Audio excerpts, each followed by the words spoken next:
Yesterday we were talking about corrupt bosses, right? Yeah, the evil spirit that devours others even when they're not hungry. So people in power who abuse those under them and consider them as worthless as grass. So considering, whoever you have power over as simply being your servants, and it's up to you to boss them around and tell them what to do and so on.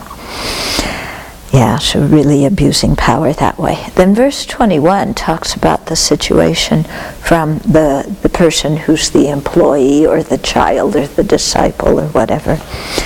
And it says, who lives in the hell realms while appearing in the world of human beings? The person who works and toils under a corrupt executive or boss. Okay, so this is looking at it from the viewpoint of the person who, who is exploited or who is abused. Yeah, and I think what the Dalai Lama is pointing out here is that when you are, clearly when you're being exploited or abused, you live in hell. Yeah, but you also have the power to do something about it. Yeah, it may be difficult because you're in a lower position, and so people tend to lack self-confidence, and sometimes the world, blames the victim and so on. But it remains the option to leave the situation. I remember once, it wasn't this exact situation, but it was His Holiness was giving a public talk, and somebody wrote the question and said, I've had this job, and the boss is really bad, and he's really mean to us and makes us do all these things, and I've tried doing something about it, and I can't do anything about it, and it's really awful, and what do I do? Guess what His Holiness's answer was? Yeah, it was quit. And sometimes, when people come to me with that problem, I tell them, and they go, but I can't quit. Really? Your boss is like nailing you to the wherever you're working, there exists that possibility. Yeah, it's just most people don't want to do that. But then they have to take the responsibility for not doing it. Yeah, instead of saying I can't, say I'm choosing not to. Okay, so in this kind of situation, the person who looks like a human being but is in the hell realms, okay, so how are they in the hell realms? Well, first of all, in this very life, when you work for somebody who's corrupt or abusive, you're miserable, aren't you? That's kind of right there, very clear and evident. Second of all, when you work for somebody like that, then due to that person's influence, and often it's not just hinting, it's directly telling you, you have to do unethical things. Yeah, and many people come to me and they say, well, some of them say, if you don't do unethical things, how are you going to close the deal? How are you going to make any money? Yeah, so this is seeing it from the viewpoint of the boss, I had a friend who was an executive in Levi Strauss in Hong Kong, and she said, when you act unethically, actually it hurts your business because the people find out and they don't trust you and they don't come back. Whereas if you act ethically, people will come. And you treat people fairly, they will come back, and in the end, it's good for your business. Yeah. So, the boss has that choice to make. But sometimes people come to me and say, well, my boss didn't say in so many words that I have to lie, but that was the message. Yeah. What do I do? And so I usually say, think about whether you want to continue at that job or not. And some people really freak out, I'm not quite sure what kind of answer they're wanting from me when they ask that question. I think they're wanting me to give some solution that will make their boss change. How can I do that? You know? Yeah, if your boss is like that, you know, okay, maybe you can go when you have a relationship with your boss where you go and talk to them and say, look, this isn't boding well for the company and everything, and maybe your boss would listen. But usually those same people who ask that question don't want to go to the boss and say anything. They want some kind of magical something that, you know, that I'm going to say that can make it all go away, which of course I don't know what to do. So I usually say, you know, really consider if you want to stay in that kind of position. If somebody is telling you to act unethically, or if somebody is abusing you, or if somebody is sexually harassing you, you don't have to stay there. Yeah?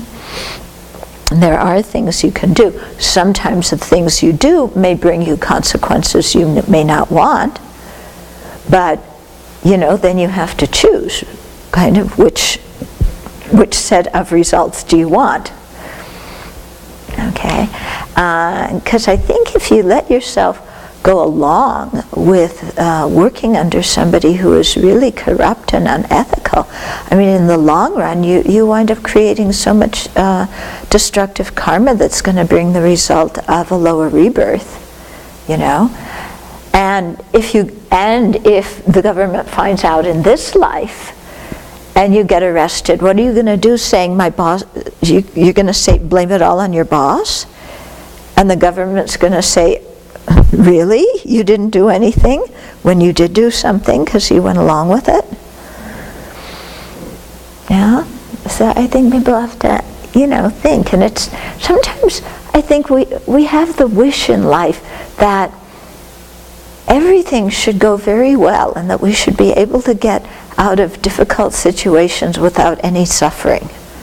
Yeah, we have that idea, don't we? Yeah. That's an idea that's a little bit unrealistic. Yeah? Because sometimes to get out of one difficult situation, we have to go through something else that's difficult to have something better that, you know, at the end.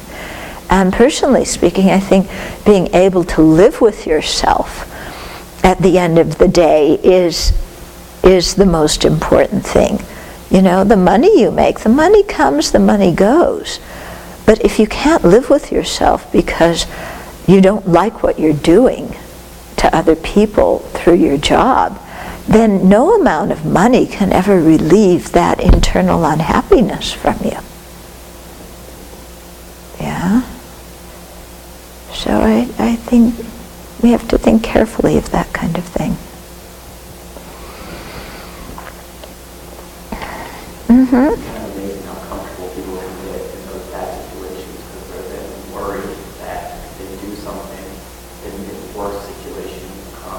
Yeah. Have no knowledge or understanding that that's what's going to happen. They just don't know. Yeah. Yeah, it's fear of the unknown.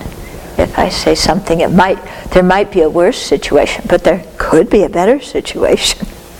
I remember reading in school for behaviors on the Bhagavad Gita, and they were talking about action versus inaction.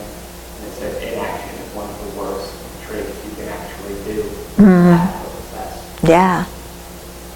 Yeah, very often inaction is an action. I mean, you're making a decision when you don't act, aren't you? Sometimes we think like, oh, well, not making a decision, I'm just sitting on the fence, I'm not doing it either way. But you are making a decision because time is going by when you're sitting on the fence. You know, people will write and they'll say, well, should I do this or should I do that? I have so much doubt. Should I do this? Should I do that? You know, and so I get the same kind of email, you know, every year. You know, should I do this? They still haven't made a decision.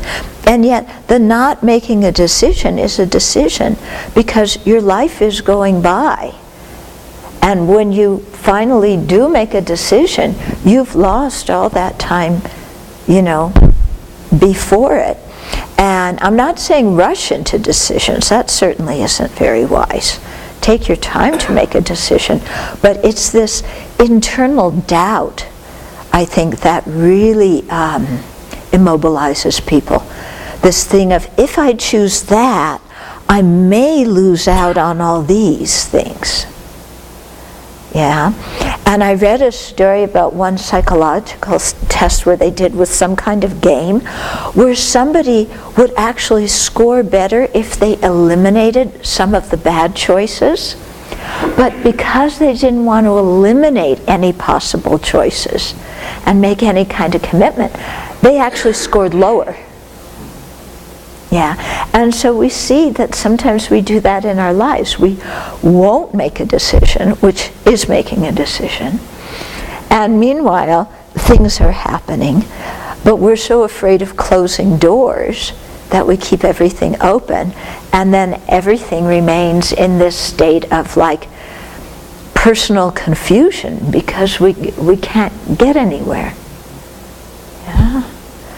So I think when you're afflicted with that kind of mental state, we really need to see, first of all, it's not like you can make first of all, what we want is not possible. What we're wanting is to be able to choose this decision, and after some time, if it doesn't bring what we want to go backwards in time to the initial point and then choose another way. Or we want to, keep doing this and choose 5 ways so we get experience of all 5, always going back in time, and then come back to the original moment of time and then choose among the 5 which one we're going to take, because now we know what the outcomes of all 5 are. Is that possible? No.